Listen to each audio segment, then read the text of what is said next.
মাঝে মধ্যে এমন নিজের ঘরবাড়ি সংসার ছেড়ে দুদিনের জন্য নিরুদ্দেশ হয়ে যাওয়াটা অনেকটাই ভালো লাগে। বিশেষ করে আমার তো অনেক ভালো লাগে। নিজের রান্না বান্না কোনো কাজ নেই, শুধু খাওয়া দাওয়া এবং ঘোরাঘুরি। দ্বিতীয় দিনের ঘোরাঘুরি করতে যাব, তার জন্য সকালে ঘুম থেকে উঠি আগে এক কাপ চা খেয়ে নিলাম, তারপর স্নান শেষ করে পুজোটা দিয়ে দিই। ছোট বোনের শাশুড়িও বাসায় নেই, সেই জন্য ভাবলাম পুজোটা আমি দিয়ে দিই। ছোট বোন রান্না বান্না নিয়ে ব্যস্ত। ছোট বোনের রান্নাঘরটা এতটাই ছোট যে পাশে আমি দাঁড়িয়ে একটু হেল্প করে দিব, তারও উপায় নেই। সকালের জন্য ভাত রান্না করা হচ্ছে আর দুপুরের জন্য বিরিয়ানি। আমরা যেহেতু ঘুরতে যাব তাই সাথে করে একটু খাবার নিয়ে যাব, যেহেতু বাচ্চারা আছে ঘরের খাবারটা খেলে ওদের জন্য ভালো হয়। প্রথমে চলে গেলাম আহসান মঞ্জিল রাজবাড়ি, সাথে কিছু খাবারও নিয়ে গেছি, যেহেতু বাচ্চারা সাথে আছে একটু পুরোপুরি খাবারের জন্য বাইনা গিয়ে আমরা কিছু পিক তুলে নিয়েছি। তারপরে সবাই মিলে চিপস কোল্ড ড্রিঙ্কস সবকিছু খেয়ে আবার ঘোরাঘুরি শুরু করলাম। আর ঘোরাঘুরির মেইন কাজই হলো ছবি তোলা। আমার ছেলে মেয়ে একদমই ছবি তুলতে চায় না, তাও ওদেরকে জোর করে বসালাম। এমনকি বললাম তোমাদেরকে আইসক্রিম দিব যদি আমার সাথে একটু পিক তোলো। ছোট বোন এবং তার হাজবেন্ডকেও অনেক ছবি তুলে দিয়েছি। তারপর একজন ক্যামেরাম্যানকে ভাড়া করলাম, মনে হচ্ছিল আমাদের ফোনের ছবি তেমন একটা ভালো আসছে না, তাই ক্যামেরাম্যানকে দিয়ে 200 টাকার ছবি তোটাবো। কিন্তু ছবি দেখে মনে হচ্ছিল আমাদের ফোনের ক্যামেরাটাই অনেক ভালো। কিছু করার নাই, আমার 200 টাকায় চলে গেল। তারপর চলে গেলাম আহসান মঞ্জিলের ভিতরে, যেখানে রাজা রানীর ছবি আছে, তারা কোন বাসনপত্রে খেত,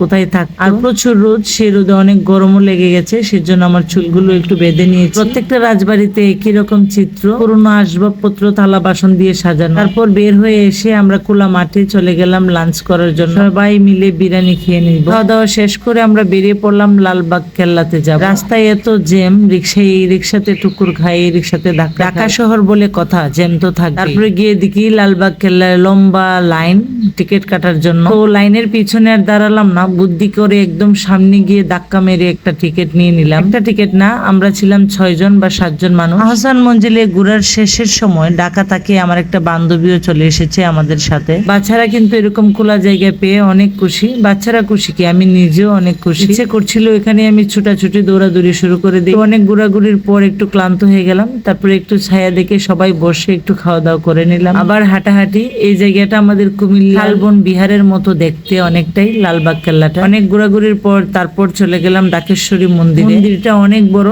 তো এই মন্দিরটা বিশেষ করে দুর্গা মূর্তির ছবি আমি দেখতে পারলাম। ছবি না, মূর্তি। তো মন্দিরের এরিয়াটা অনেক, এখানে অনেকে অনেক ধরনের ভোগ নিয়ে আসছে, অনেক শরণার্থীও বসে আছে। ভক্তি করে প্রণামী দিয়ে তারপর চলে গেলাম একটা বইয়ের মার্কেটে, নীলক্ষেত হয়তো সেই এলাকাটাকে বলে। ছোট ছোট দোকান, মার্কেটের ভিতরে প্রচুর গরম। যাই হোক, বই কেনা শেষ করে চলে গেলাম চাইনিজ রেস্টুরেন্ট। রেস্টুরেন্টটিও অনেক সুন্দর। তো আমরা খাবার একটা একটা করে অর্ডার দিয়েছিলাম। প্রথমে বাচ্চাদের জন্য অর্ডার দিয়েছিলাম ফ্রেঞ্চ ফ্রাই এবং পাস্তা। বাচ্চারা একটু একটু খেয়েছে, তারপর এগুলো আমরা আবার খেয়ে নিয়েছি। খাওয়া দাওয়া শেষ করে আমরা একদম ডিনার করে বাসায় চলে যাব। ধন্যবাদ সবাইকে।